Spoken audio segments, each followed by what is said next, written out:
গভীর জঙ্গলে একা না থাকলে বুঝবেন না নিস্তব্ধতার কতটা ভারী হতে পারে।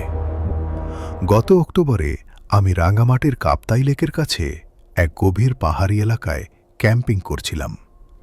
বাতাস ছিল হাড় হিম করা ঠান্ডা, ভেজা মাটি আর পচা পাতার গন্ধে ভরা।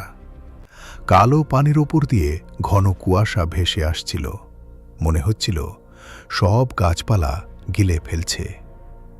রাত তখন ঠিক 2টা বাজে। হঠাৎ একটা শব্দ শুনলাম, বুক কাঁপানো কান্নার আওয়াজ, একটা বাচ্চার কান্না।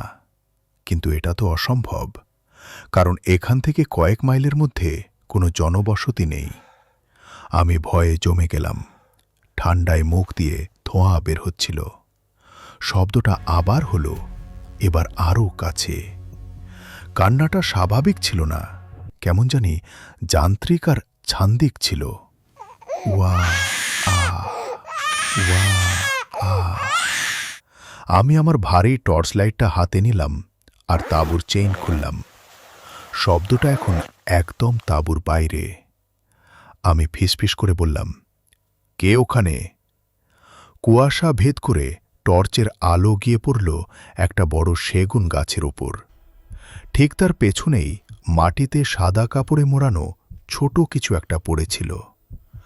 ভয়ে আমার কলিজা শুকিয়ে গেল। আমি তাঁবু থেকে বেরিয়ে শুকনো পাতার ওপর পা ফেলে এগিয়ে গিয়ে ওই পটুনাটা ধরতে গেলাম। হঠাৎ ওটা নড়ছে উঠল।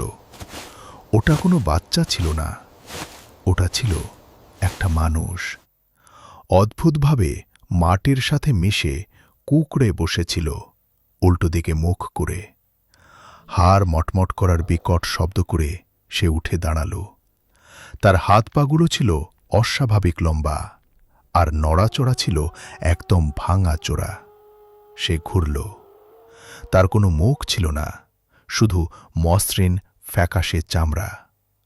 তবুও ওই কান্নার আওয়াজটা তার ভেতর থেকেই আসছিল, একদম স্পষ্ট। ওয়া আ।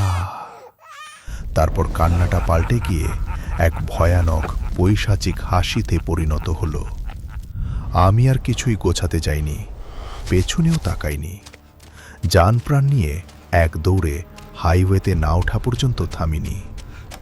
আজও রাতে বাতি নেভালে আমি সেই হাসিটা শুনতে পাই।